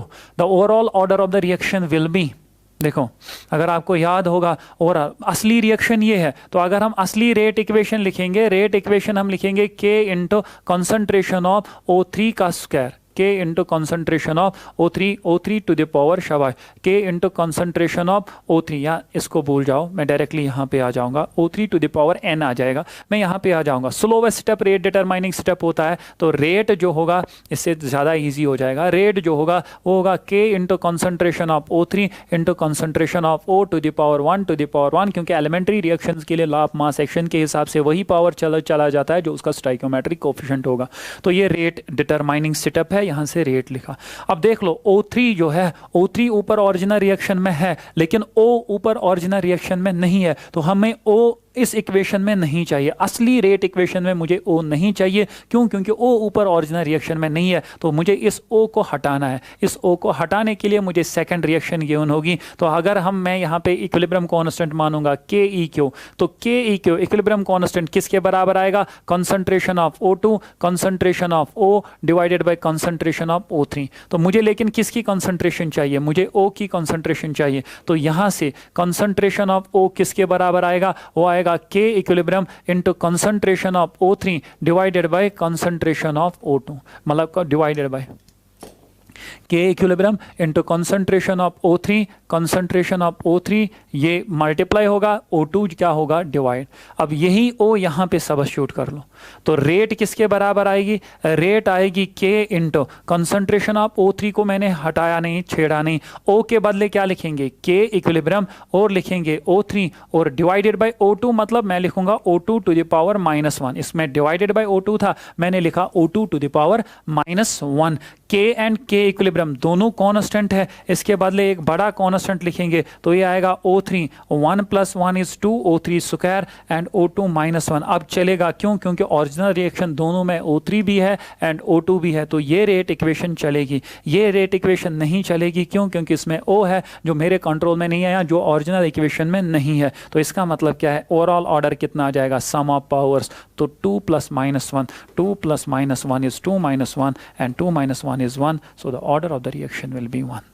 ये हम पढ़ भी चुके हैं कि जो चीज़ रेट डिटरमाइनिंग स्टेप में वो उस चीज़ को सबस्टिट्यूट करेंगे, उस चीज़ को हटाएंगे, उस चीज़ को बाकी चीज़ों के साथ बाकी चीज़ों से सबस्टिट्यूट करेंगे जो चीज़ ओरिजिनल इक्वेशन में नहीं है. O3 था ओरिजिनल इक्वेशन, इसको छेड़ा नहीं, लेकिन O नहीं था, तो O को सबस्टिट्यूट करना है. सबस्टिट्यूट करने के लिए ऊपर एक रिएक्शन गिवन है, तो सपोज इसका इक्विलिब्रियम कांस्टेंट K इक्विलिब्रियम आएगा O2 O / O3. यहाँ से O निकालो, O आएगा K equilibrium into O3, O आएगा K equilibrium into O3 divided by O2. तो ये O का वैल्यू आ गया, इस O को सबस्टिट्यूट किया यहाँ पे, तो O3 को O3 माना, K को K ही माना, O के बदले लिखा K equilibrium O3 into O2 to the power -1. दो इक्विलिब्रियम कांस्टेंट के मल्टीप्लाई के बदले एक बड़ा K लिखा, O3 1, O3 यहाँ भी 1, 1 + 1 = 2, O2 आएगा -1, सो 2 - 1 is 1, तो ऑर्डर आ जाएगा 1. तो ये था mechanism of the hypothetical reaction पे सवाल. In a reaction A + B use products, rate of reaction is doubled when the concentration of A is double and rate becomes 4 times when the concentration of both A and B are doubled. The rate law of the equation is, आप ऐसे directly भी कर सकते हो, लेकिन अगर आपको directly idea नहीं आता है तो मैंने बोला था आपको, हम पहली कंसंट्रेशन A1 मानेंगे B1 और पहली रेट मानेंगे R1. अब सवाल पढ़ेंगे, rate of the reaction is double when the concentration of A is double. अब rate of the reaction 2 times A, B को छेड़ा नहीं, rate of the reaction double हुई तो 2 times R1 and rate becomes 4 times when the concentration of both A and B is double. तो अगर ये भी डबल किया, डबल लेकिन ओरिजिनल का डबल, बी को भी डबल किया ओरिजिनल का डबल, इसको भी डबल किया तो रेट बन जाती है 4 टाइम्स R1। तो आप मुझे क्या करना है, मुझे अब क्या करना है, मुझे अब क्या करना है, मुझे अब शाबाश रेट इक्वेशन या ऑर्डर जो भी है रेट ला बताना है। तो मैंने आपको बोला है इसको हम मानेंगे R1, इसको हम मानेंगे R2, इसको हम मानेंगे R3। मैंने बोला है कि हम रेट इक्वेशन हम यहां पे क्या मानेंगे, हम रेट इक्वेशन मानेंगे rate is equal to K concentration of A to the power M concentration of B to the power N। तो ये m का वैल्यू हमें तब निकलेगा जब b कांस्टेंट होगा, n का वैल्यू मुझे तब निकलेगा जब a कांस्टेंट होगा। यानी कि सबसे पहले करेंगे R2/R1, R2/R1 इसलिए क्योंकि R2/R1 में b कांस्टेंट है, b कैंसिल हो जाएगा। तो R2 के बदले K R2 के टाइम A की कंसंट्रेशन कितनी है, 2 times A 1 to the power, इसका पावर आएगा m क्योंकि असली रेट इक्वेशन है A to the power m। मुझे इसी m का वैल्यू निकालना है, ऑर्डर निकालना है, इनटू R2 के टाइम B क्या है, B1 का पावर आ जाएगा n डिवाइडेड बाय, आप वैसे भी कर सकते हो, ये मैं इसलिए ऐसे दिखा रहा हूं क्योंकि कभी 1.5 टाइम्स 2.5 टाइम्स बोलेगा, यानी कि कभी यहाँ पे तो इजी है देख के ही बताना, लेकिन कभी वो चेंज कर सकता है, ऐसा वैल्यू देगा कि आपको डायरेक्टली पता नहीं चलेगा। तो ये तरीका हमेशा काम आएगा। तो R1 के टाइम K तो K ही रहेगा क्योंकि K कंसंट्रेशन पे डिपेंड नहीं करता है। तो R1 के टाइम A के बदले क्या लिखेंगे, A1 to the power M, और B के बदले क्या लिखेंगे, B1 to the power N। तो ये एंड ये कैंसल, ये एंड ये कैंसल, R2 के बदले लिखेंगे 2 times R1 upon R1 is equal to 2 times M A1 to the power M divided by A1 to the power M, A1 cancel, 2 cancel, तो 2 निकला बराबर 2 to the power M। Comparing the powers या log apply कर लो, जो मर्जी है वो, M का वैल्यू निकलेगा 1। तो इसका मतलब क्या है, M मैंने पहले क्या रखा था, A का पावर, तो A का पावर निकलेगा 1, तो यहाँ पे 2 यहाँ पे 0, ये दो ऑप्शन पहले ही बाहर चले गए, A का पावर 1 A का पावर 1। अब B निकालना है, B निकालने के लिए मुझे क्या करना है, B निकालने के लिए मुझे A को कांस्टेंट करना पड़ेगा। A कांस्टेंट है यहाँ पे, A कांस्टेंट है यहाँ पे, यानी कि B निकालने के लिए मैं क्या करूंगा, R3 अपॉन R1। R3 के बदले क्या लिखेंगे, R3 के टाइम A के बदले क्या लिखेंगे, 2 times A1 to the power M, B के बदले क्या लिखेंगे, 2 times B1 to the power N divided by R1। K तो कांस्टेंट ही रहेगा, R1 के टाइम नहीं R2 करेंगे, R3/R2 क्यों, क्योंकि A यहीं पे कैंसल होगा, A यहीं पे सेम है, तो 2 times A1 to the power M and यहाँ पे क्या आएगा, शाबाश R2 के टाइम ये आएगा B1 to the power N, R2 के time B1 to the power N। तो K एंड K कैंसल, ये एंड ये cancel, R2 is 4 times R1, शाबाश R3 इज 2 टाइम्स मतलब R2 इज 2 टाइम्स R1, तो यहाँ पे आ जाएगा 2 to the power n B1 to the power n upon B1 to the power n। ये एंड ये cancel, R1 cancel, 2 1s 2 2s, तो 2 निकला बराबर 2 to the power n which implies n का वैल्यू क्या निकलेगा, 1। तो इसका मतलब है m भी निकला 1, n भी निकला 1, यानी कि A का भी पावर 1 B का भी पावर 1, जो ओनली ऑप्शन A है। तो इसका डायरेक्टली आंसर आ जाएगा ऑप्शन A। तो अगर आपको याद होगा तो ये सवाल हम कर चुके सवाल है। मैं इसी सवाल को अगर आप लोग दूसरे तरीके से भी करोगे, अगर आप दूसरे तरीके से भी करोगे, अपना लॉजिक लगाओगे, वैसे भी आंसर आएगा, लेकिन ये तरीका सबसे अच्छा तरीका है क्योंकि इस तरीके से टफ सवाल भी सॉल्व होगा।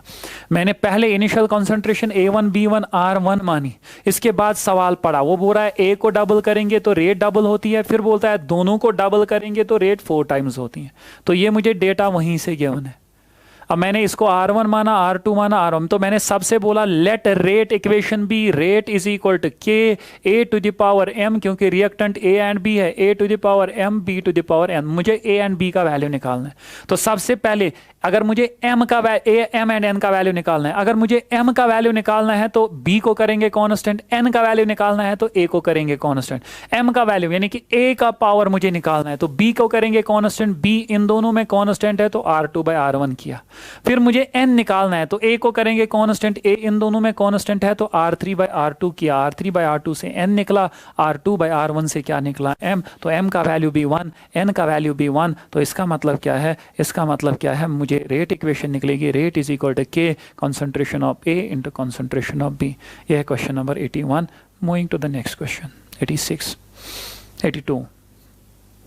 इन द रिएक्शन एनसीईआरटी की डायरेक्ट इक्वेशन ये है, इसी इक्वेशन को डायरेक्टली हमने यहाँ पे डाला है सीधे, BrO3 minus plus 5Br negative plus 6H positive gives 3Br2 plus 3H2O।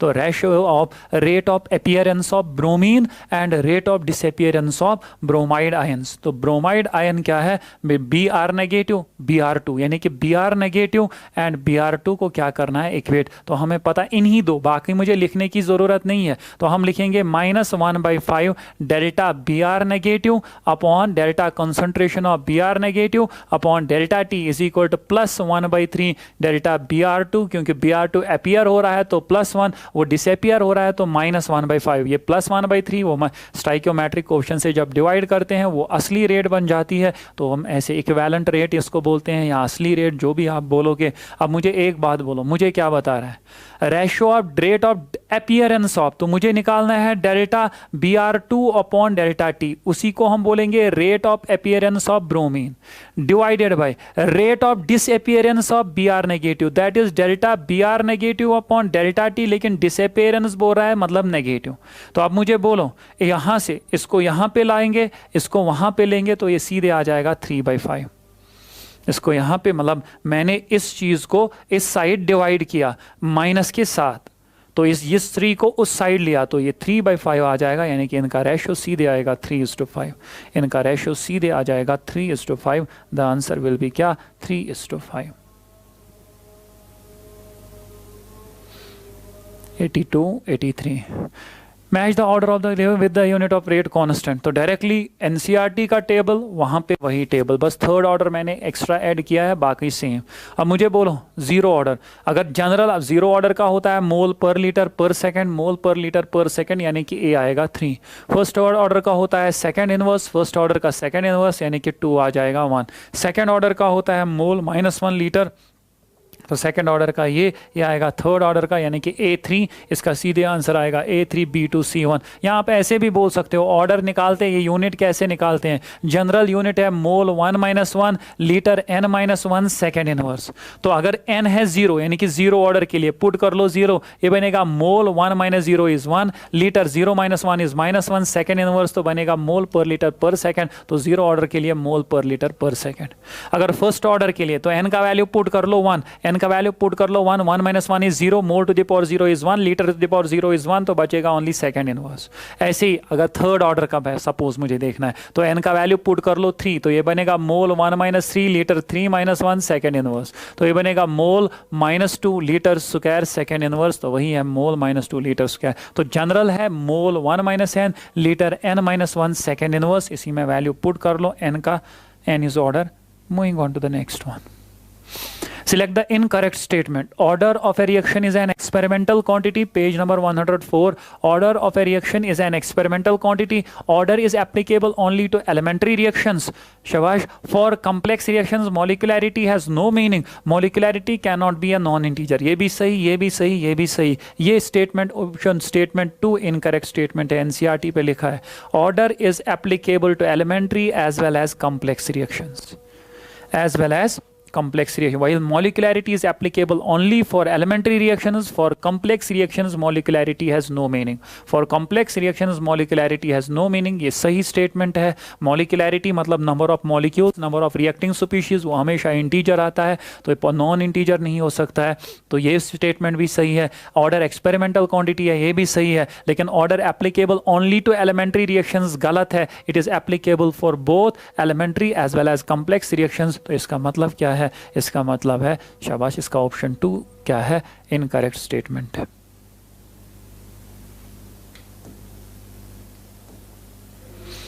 If the rate constant of a first order reaction is K, then the time required for 99.9% completion of the reaction is, यानी कि मुझे निकालना है first order के लिए t 99.9%। अगर आपको याद होगा मैंने t x% जब भी निकालना होगा टेक c नॉट या a नॉट जो भी बोलते हो ऑफ 100 और take ct is equal to 100 minus x। मैंने आपको बोला है जब भी परसेंटेज में निकालना होगा। तो टाइम का एक्सप्रेशन है 2.303 upon k log of c not upon ct। तो परसेंटेज में always c not 100 and ct always आ जाएगा 100 माइनस x। x मतलब कितना परसेंट खर्च हुआ, तो यहाँ पे x इज 99.9%, तो 99.9। तो ये तब जब मुझे t x% निकालना होगा। तो अब पुट कर लो 2.303 upon 2.303 upon k log of 100 upon 100 minus 99 this is that is 0.1। तो अगर हम इसको 10 से मल्टीप्लाई करेंगे ये 1 बनेगा, इसको 10 से मल्टीप्लाई करेंगे ये 1000 बनेगा, क्योंकि 10 कैंसिल, पॉइंट हट गया। तो ये आएगा 2.303 upon k log of 1000 is 10 to the power 3। तो ये आएगा 2.303 upon k into log m to the power n is n log m। Log 10 का वैल्यू होता है 1, तो ये सीधे आएगा 3 into 2.303 upon k, 3 into 2.303 upon k।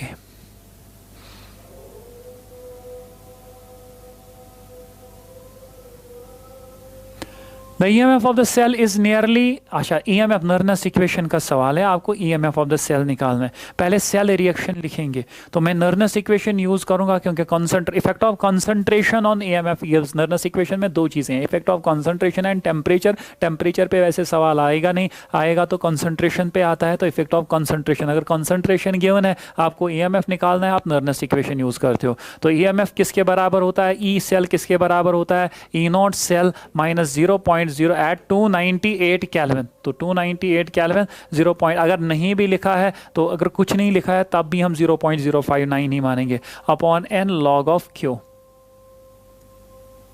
शाबाश। तो अब मुझे बोलो, एक तो मुझे ई नॉट सेल चाहिए, ईएमएफ निकालना है। ई नॉट सेल आएगा E not cathode minus E not anode. देखो सेल में राइट साइड ये है, लेफ्ट साइड ये है, तो E R minus E L या E not cathode minus E not anode. पहले कॉपर का रिडक्शन पोटेंशियल गिवन है 0, तो ई नॉट सेल आ जाएगा सीधे 0.34 माइनस, और ई नॉट एनोड गिवन है माइनस 2.73। ई नॉट सेल के बदले लिखा E not cathode minus E not anode minus 0.059 upon n। n मुझे निकालना पड़ेगा। n कैसे निकालेंगे, पहले सेल रिएक्शन लिखेंगे। mg से बन रहा है mg2 पॉजिटिव, और सिंस ऑक्सीडेशन स्टेट चेंज है 2 इलेक्ट्रॉन, यहाँ से Cu2 पॉजिटिव से बन रहा है 2 इलेक्ट्रॉन, ये क्या बना रहा है Cu। तो since number of electron same है 2, तो यहाँ पे n का वैल्यू हम लिखेंगे 2। अब दोनों रिएक्शंस को ऐड करेंगे तो रिएक्शन बनेगी mg plus Cu2 positive gives mg2 positive plus Cu। तो n भी निकला, और मुझे क्या करना है, मुझे क्यों निकालना है। क्यों आएगा concentration of mg2 positive upon concentration of Cu2 positive. क्यों, क्योंकि ये सॉलिड इसकी कंसंट्रेशन 1, ये सॉलिड इसकी कंसंट्रेशन 1, तो इज इक्वल। शाबाश। mg2 पॉजिटिव मुझे गिवन है, mg2 पॉजिटिव की concentration is 0.001, that is 10 to the power minus 3। 0.001 is 10 to the power minus 3 and ये है 10 टू द पावर माइनस 2। तो ऊपर आएगा 10 टू द पावर माइनस 3, नीचे आएगा 10 टू द पावर माइनस 2, आ जाएगा 10 to the power minus 3 plus 2, that is 10 to the power minus 1। तो क्यों कितना आ जाएगा 10 टू द पावर माइनस 1। तो यहाँ पे 2, तो लॉग क्यू इज लॉग 10। अब मेरे पास स्पेस कम है, मैं वहीं पे लॉग क्यू निकालूंगा। क्यों निकला ये लॉग क्यू किसके बराबर निकलेगा, log of 10 to the power minus 1, that is minus 1 log 10। Log 10 is 1, तो क्यों लॉग क्यू निकलेगा माइनस 1, तो इसके बदले हम लिखेंगे माइनस 1। तो इसको ऑलमोस्ट 0.059 के बदले लिखेंगे 0.06 इजी कैलकुलेशन के लिए। तो 2 1s आर 2, 0.03 आर, तो ये बनेगा, दोनों को प्लस होगा तो ये बनेगा 7। शाबाश। ये कितना बनेगा 7 प्लस 3 इज, ये कितना 0.34 प्लस 0.73 नहीं है, 0.37 है, 0.37 है, 37 है, मैंने 73 लिखा है। 7 plus 4 is 11, 3 plus 3 is 6 plus 1 is 7, तो ये आएगा 2.71, और माइनस माइनस आ जाएगा प्लस 0.03। जब आप ऐड करोगे ये 4 ये 7, तो ऑलमोस्ट निकलेगा 2.74। तो 2.74 इसका आंसर है। नर्नस इक्वेशन डायरेक्टली है E nought cell minus 0.059 upon n log Q। Electrolyte used in the lead storage batteries, page number 89 आप खोलोगे आपको डायरेक्टली ये लाइन दिखेगी। In lead storage battery, a 30% solution of sulfuric acid is used as an electrolyte. वो पहला ही option है। The answer is 38% solution of H2SO4. Formula of cell constant is, तो ये लिखा है एनसीईआरटी पेज नंबर 78 पे कि जी स्टार या L by A, cell constant होता है एल बाई ए, ये होता है के आर के बराबर या आर के बराबर। द आंसर इज आर के। सीधे या आप ऐसे भी बोल सकते हो कि मेरे पास है कंडक्टिविटी होती है 1/r L by A is cell constant, तो एल बाई ए किसके बराबर आएगा, वो आएगा के आर, और आर के that is one and the same thing, तो इसका आंसर आएगा के आर। स्लोप ऑफ लॉग के वर्सेस 1/t, एनसीईआरटी ने ln के वर्सेस 1/t ग्राफ बनाया है जिसका स्लोप है -EA/r, लेकिन मुझे लॉग के वर्सेस 1/t ग्राफ प्लॉट करना है। तो इक्वेशन क्या है, इक्वेशन ये है लॉग के किसके बराबर होती है, शाबाश, -a। देखो एक असली इक्वेशन ये है, ln के होता है किसके बराबर, ln के होता है बराबर -EA/RT प्लस ln a। तो जब हम ln को log में कन्वर्ट करते हैं तो यहाँ पे 2.303 आएगा, ये बनेगा log, यहाँ पे 2.303 आएगा, ये बनेगा log। तो इक्वेशन बनेगी 2.303 से डिवाइड करेंगे -EA/2.303r into t that is 1/t plus log a। मैंने असल में 2.303 से डिवाइड किया 2 पॉइंट, तो असली इक्वेशन है -EA/2.303r into 1/t plus log a plus log a plus log a। तो अब मुझे एक बात बोलो, शाबाश एक बात बोलो, इक्वेशन है, अगर एनसीईआरटी की इक्वेशन देखेंगे, इक्वेशन है ln k is equal to -EA/RT plus ln a, लेकिन उसको लॉग में कन्वर्ट करेंगे तो इक्वेशन यानी कि ये 2.303 अगर नहीं रखेंगे तो इसके बदले ln, इसके बदले ln, वही इक्वेशन है, उसी का ग्राफ बनाया। अब ग्राफ बनाओ, तो अब मुझे बोलो शाबाश, लॉग के इसके बदले ln k के बदले लिखेंगे लॉग के, यहाँ पे है 1/t, यानी कि y एक्सीज पे लिया log k एंड 1/t पूरा लिया x एक्सीज पे, तो यहाँ पे m प्लस c, तो c यहाँ पे कितना है, सीधे log a, और यहाँ पे m कितना है -EA/2.303r, यानी कि स्लोप कितनी है -EA/, तो यहाँ पे ग्राफ स्लोप ऊपर से स्टार्ट करेंगे, यहाँ से यहाँ तक log a, और इसकी स्लोप क्या है -EA/2.303r। अगर ln k वर्सेस L1/t होगा तो स्लोप होती है -EA/r, लेकिन ये log k वर्सेस 1/t है तो स्लोप होगी -EA/2.303r।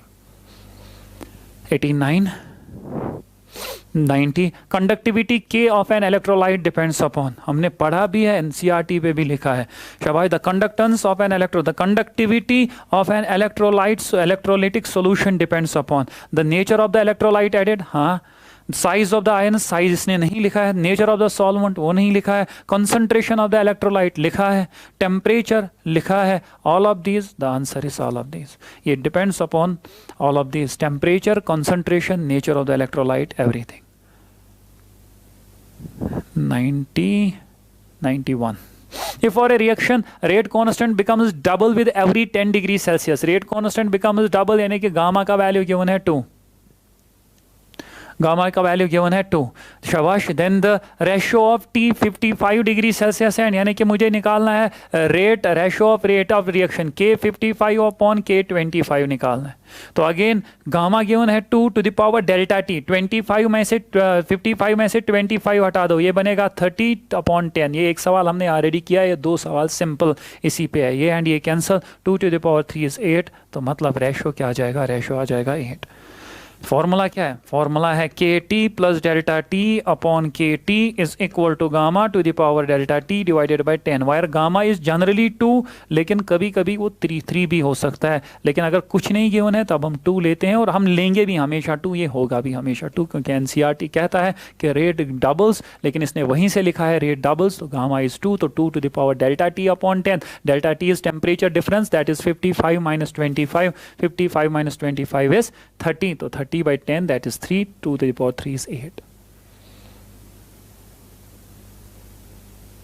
Inverse of resistance is called, ये सिंपल, बहुत सिंपल, कुछ क्वेश्चंस थे ज़्यादा सिंपल, तो इसका मतलब सीधे रेजिस्टेंस का इनवर्स है कंडक्टेंस, ये आप लोगों को वैसे भी पता है। Select the incorrect statement. Galvanic cells convert chemical energy into electrical energy, बिल्कुल सही। Electrolytic cells convert electrical energy into chemical energy, बिल्कुल सही। In a galvanic cell reduction takes place at anode, बिल्कुल गलत। In a electrolytic cell reduction takes place at cathode, सही। हम बोलते हैं हमेशा, दिस इज ऑलवेज, चाहे इलेक्ट्रोलिटिक सेल है चाहे गैल्वेनिक सेल है, red cat and an ox, anode पे हमेशा ऑक्सीडेशन एंड कैथोड पे हमेशा रिडक्शन। एनोड पे हमेशा ऑक्सीडेशन, कैथोड पे हमेशा रिडक्शन। ये कहता है in galvanic cell reduction takes place at anode, no it takes place at cathode.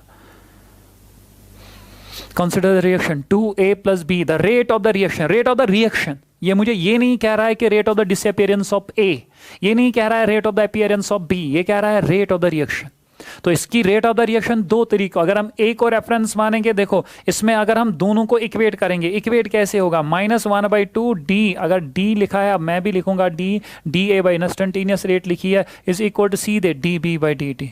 तो इसकी रेट जो होगी, या तो मैं बोलूंगा dB/dt या तो मैं बोलूंगा -1। जब रेट ऑफ द रिएक्शन ये डिफाइन नहीं किया होगा कि अपीयरेंस किसी का है कि किसी का disappearance, directly rate of the reaction, तब हम स्टोइकियोमेट्रिक कोएफिशिएंट से डिवाइड करते हैं। तो इसका विद रेस्पेक्ट टू A पूछा गया है, तो A रिएक्टेंट है, तो ये आएगा -dA/dt। लेकिन विद अगर हम रेट ओनली, ये A की रेट नहीं पूछ रहा है, B की रेट नहीं पूछ रहा है, ये रेट ऑफ द रिएक्शन पूछ रहा है, तो उस टाइम हम स्टोइकियोमेट्रिक कोएफिशिएंट से डिवाइड करते हैं, तो आंसर आएगा -dA/2 dt।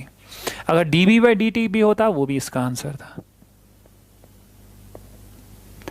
The rate constant 94, 90, 94, 93, सही, 94, 95। The rate constant of A reaction depends upon, rate constant है, रीनेस इक्वेशन पढ़ी है, K = A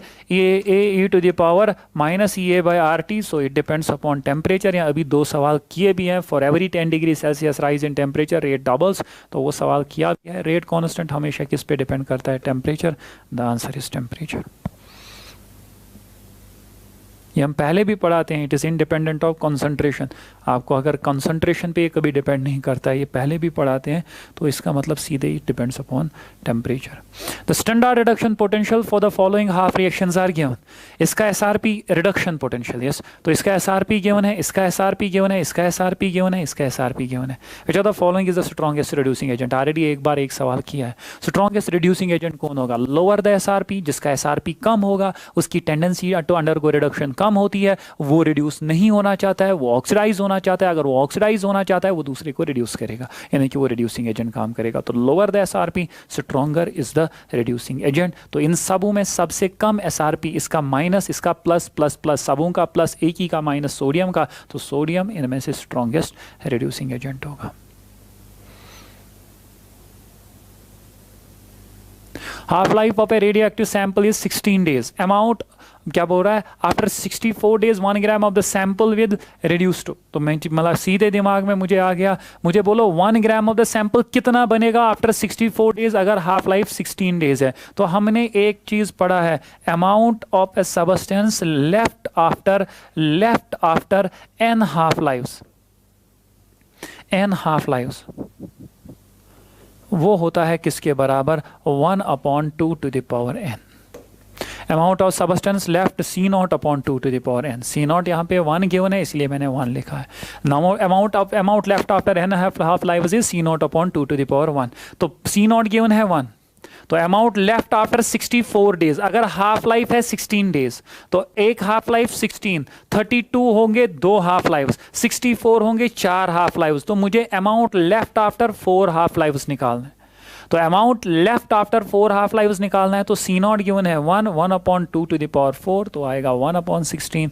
the answer is 1/16 grams. C0/2 to the power n, आप फिजिक्स में भी पढ़ते हो। अगर हम वैसे करेंगे दूसरे तरीके से भी हम कर सकते हैं। मैं आपको लिखूंगा, शाबाश मुझे गिवन है हाफ लाइफ गिवन है, तो T हाफ मुझे गिवन है, शाबाश 16, तो T हाफ इज 0.693/K, ये गिवन है 16, लेकिन ये लंबा तरीका है, यहां से निकलेगा K। अगर K निकला, अब मुझे मुझे क्या निकालना है, अमाउंट लेफ्ट आफ्टर 64 डेज। तो t is equal 2.303 upon K log of C nought given है 1 अपॉन सी टी मुझे निकालना है, अमाउंट निकालना है, एम टी निकालना है।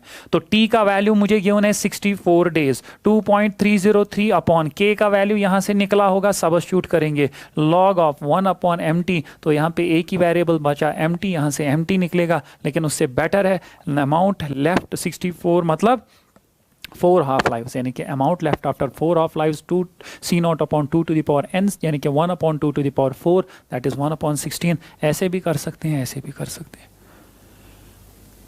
ये आ गया 70, 97, ये आ गया 98। हाइड्रोलिसिस ऑफ केन शुगर, अभी एक सवाल हमने ऑलरेडी किया, सीड ऑफ फर्स्ट ऑर्डर में एनसीईआरटी ने 2 रिएक्शंस गिवन है। तो इन एसिडिक मीडियम अगर एसिडिक हाइड्रोलिसिस ऑफ एस्टर होगा, ये भी सीड ऑफ फर्स्ट ऑर्डर होती है। हाइड्रोलिस ये इनवर्जन ऑफ केन शुगर या हाइड्रोलिसिस ऑफ शुगर केन या हाइड्रोलिसिस ऑफ शुगर केन जो होगा in presence of acidic medium, ये pseudo of first order reaction होती है। एनसीईआरटी पेज नंबर 112 पे लिखा है, the answer is pseudo of first order reaction. In a mercury cell, product formed at anode is, in a mercury cell product formed at anode is, तो page number 89 पे mercury cell पे शवा anode पे बनता है ZnO solid water and मतलब ये, and cathode पे बनता है Hg लिक्विड। तो मुझे बोल रहा है कि एनोड पे क्या बन रहा है, एनोड पे बन रहा है ZnO सॉलिड। पूछता तो कैथोड पे क्या बन रहा है, कैथोड पे बनता Hg लिक्विड। ये एनसीईआरटी का भी सवाल है, डायरेक्टली उठाया गया है। तो ये सवाल यहाँ पे आंसर क्या आ जाएगा, आंसर आ जाएगा ZnO सॉलिड।